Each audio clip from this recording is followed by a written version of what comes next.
শয়তানের কাজই হলো উল্টা কাম করা, আল্লাহ যা করেছে তার উল্টা করা।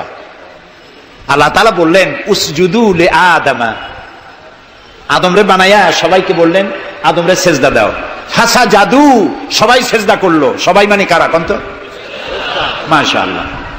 ইল্লা ইবলিস, মিস্টার ইবলিস সেজদা দিল না। আল্লাহ জিজ্ঞেস করলেন তুমি সেজদা দিলে না কেন? শয়তান তখন আর্গুমেন্ট পেশ করলো। সে বলল আনা খায়রুম মিনহু খালাকতানি মিন নার ওয়া খালাকতাহু মিন তিন, আমি ওর থেকে অনেক ভালো। ওরে বানাইছো মাটি দিয়ে, আমারে বানাইছো আগুন দিয়া। আগুন হলো ঊর্ধ্বমুখী, মাটি হলো নিম্নগতি সম্পন্ন। সুতরাং ঊর্ধ্বমুখী কোন জিনিসকে নিম্নমুখী জিনিসের কাছে আত্মসমর্পণ করতে বলা, সেজদা দিতে বলা মোস্ট আনসাইন্টিফিক। কত বড় শয়তান! শয়তান জানে না যে আগুনের শক্তি কম, মাটির চাইতে আগুনের শক্তি একেবারেই কম। সব থেকে শক্তি বেশি মাটির। আগুন হচ্ছে সংহারক আর মাটি হচ্ছে উৎপাদনশীল। এই মাটির তলায় আর একটা জগৎ আছে, পানির তলায় আছে আর একটা জগৎ। আলহামদুলিল্লাহ রব্বিল আলামিন। এই যে রব্বিল আলামিন বলা হয়, আলম হচ্ছে এক বচন, আলামিন হচ্ছে বহু বচন। আল্লাহ শুধু ইহকাল আর পরকাল, ইহজগৎ আর পরজগতের মালিক নন, বহুমাত্রিক জগতের মালিক তিনি। সেই জগৎগুলি আমরা চিনি না, অবশ্য সময় হলে আর একদিন এ ব্যাপারে বলবো ইনশাআল্লাহ। মাটির তলায় কি জগৎ, সাগরের তলায় কি জগৎ, ও বোঝে নাই, ও তো শয়তান, ও এরকম বলে বসলো। আল্লাহ তাআলা বললেন ইন্নাকা রাজিম, তুই মরদুদ, আমার হুকুমের অবাধ্য হয়েছিস, বেরিয়ে যা, তোর জীবনের সমস্ত ইবাদত আমি পণ্ড করে দিলাম। শয়তান বলল আল্লাহ তাআলা আমার ইবাদত গুলি আদমের কারণেই পণ্ড হলো, তাই এতদিন কষ্ট করে ইবাদত করলাম, এর বিনিময়ে কিছু দেবে না? আল্লাহ কয় চাইস কি? কয় আমার 3 দফা দাবি। কি কি? 1 নম্বর, যে আদমের কারণে আমার সব শেষ হইল, শয়তান হয়ে গেলাম, এই আদম বাঁচবে কয়দিন? আল্লাহ তাআলা বললেন এরা তো কিয়ামত পর্যন্ত এর সন্তানেরা থাকবে। শয়তান বলল এই আদম সন্তানকে প্রতারণা করার জন্য আমাকেও কিয়ামত পর্যন্ত হায়াত দিতে হবে। আল্লাহ তাআলা বললেন মঞ্জুর। শয়তান বলল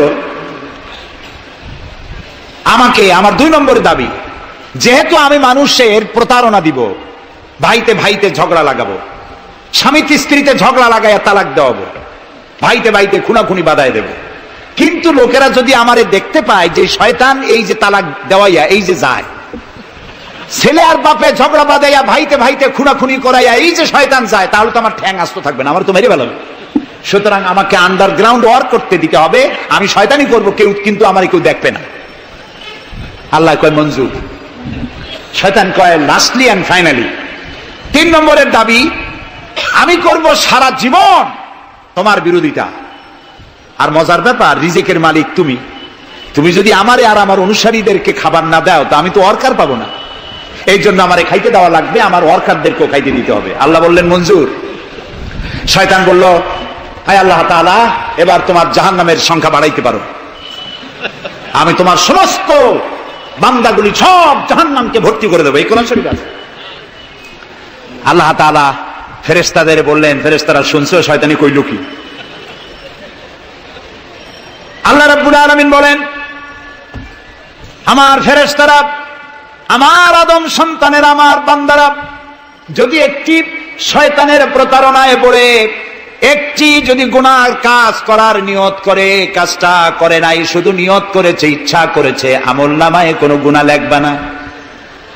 গুনাহটা যখন করে ফেলবে, একটি গুনার বদলে শুধু একটাই গুনাহ লিখবে। আর যদি আমার বান্দা যদি একটি পুণ্য কাজের, নেক কাজ করার নিয়ত করে, কাজটা করে নাই, শুধু নিয়তের জন্য একটা নেকি লিখে দিবা।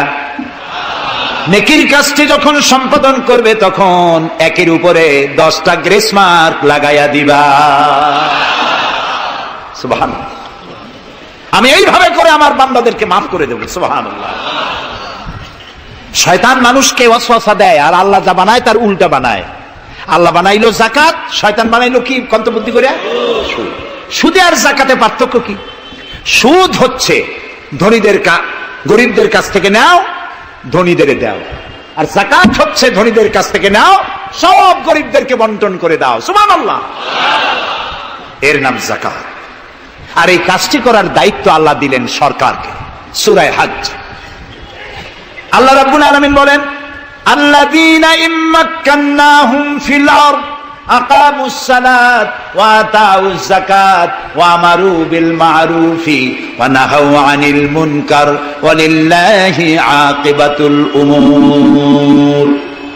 আমি যদি মুমিন বান্দারে ক্ষমতা দেই, তারা 4 দফা কাজ করবে। কয় দফা বলে? 1 নম্বরে মুমিনেরা ক্ষমতায় গিয়ে নামাজ প্রতিষ্ঠা করবে। 1 নম্বর কাজ নামাজ প্রতিষ্ঠা করবে। ক্ষমতায় গিয়ে তারা অর্ডার করবে, বেলা 1টার সময় সমস্ত কোর্ট কাছারি আদালত শিক্ষা প্রতিষ্ঠান কল কারখানা সব বন্ধ হবে আধা ঘন্টার জন্য। জোহরের নামাজ আর দুপুরের খানার বিরতি, নামাজ শেষ আবার কাজ করতে আসো। নামাজ বাধ্যতামূলক। নামাজ যদি বাধ্যতামূলক হয় তাহলে তার সুফল কি? তার সুফল হলো, এসপি যদি বাধ্যতামূলক ভাবে নামাজ হয়, আর এসপি যদি মসজিদের ইমামতি করে দারোগাদের নিয়ে, অফিসারদের নিয়ে, দারোগা যদি, ওসি যদি থানায় পুলিশদের নিয়ে তার ইমামতিতে নামাজ হয়, এমপি যদি তার এলাকার অফিসার দিয়ে নিয়ে ইমামতি করে নামাজে, মন্ত্রী যদি তার এলাকার লোক নিয়ে অফিসারদের নিয়ে সচিবালয় ইমামতি করে, এই মন্ত্রী, এই এমপি, এই ওসি, এই এসপি এদেরকে পিটাইয়াও ঘুষ খাওয়ান যাবে? যাবে না। যে বিশ্ববিদ্যালয়ের ভাইস চ্যান্সেলর নামাজ বাধ্যতামূলক হওয়ার কারণে মসজিদের ইমামতি করবেন, শিক্ষক শিক্ষয়িত্রী ছাত্র ছাত্রী 5 ওয়াক্ত নামাজ যে বিশ্ববিদ্যালয় জামাতে আদায় করবে, ওরা কি মাস্তান, গুন্ডা, সাদাবাজ হবে? হতে পারে না। এই জন্য সরকারের প্রথম দায়িত্ব হবে, কে বলতেছেন? কার কথা শোনাইতেছি? প্রথম দায়িত্ব হচ্ছে নামাজ প্রতিষ্ঠা করো। 2 নম্বরে যাকাত আদায় করো। 2 নম্বরে কি? যাকাত আদায় করো। এই যাকাত গভর্নমেন্ট আদায় করবে। আল্লাহর কায়দাটা কি দেখেন, এর মধ্যে সিগনিফিকেন্স কি? গভর্নমেন্ট আদায় করবে কেন? আমরা দিলে হবে না কেন? আমরা দিলেও হবে যদি ইসলামী সরকার না থাকে। ইসলামী সরকার হলে, অর্থাৎ আল্লাহর বিধান কায়েম হলে যাকাত কালেকশন করবে গভর্নমেন্ট। এখানে একটা সাইকোলজিক্যাল ব্যাপার আছে। আমি যদি অধ্যক্ষ রশিদ খান সাহেবের কাছে আমি বলি যে আমি গরিব মানুষ, আমার কিছু সাহায্য করেন, উনি যদি আমাকে সাহায্য দেন যাকাত থেকে, অথবা কোনো দয়া করে কিছু পয়সা দেন, চিরটাকাল ওনাকে দেখলে পরে আমার মাথাটা একটু নত হয়ে যেতে পারে। আল্লাহ চান না তার কোন বান্দার মাথা আর একটা গোলামের সামনে নত হোক। সেই জন্য আল্লাহ চান সরকারের কাছ থেকে নাও, তোমার মাথা উঁচু থাকুক। সুবহানাল্লাহ কইতে ইচ্ছা করে।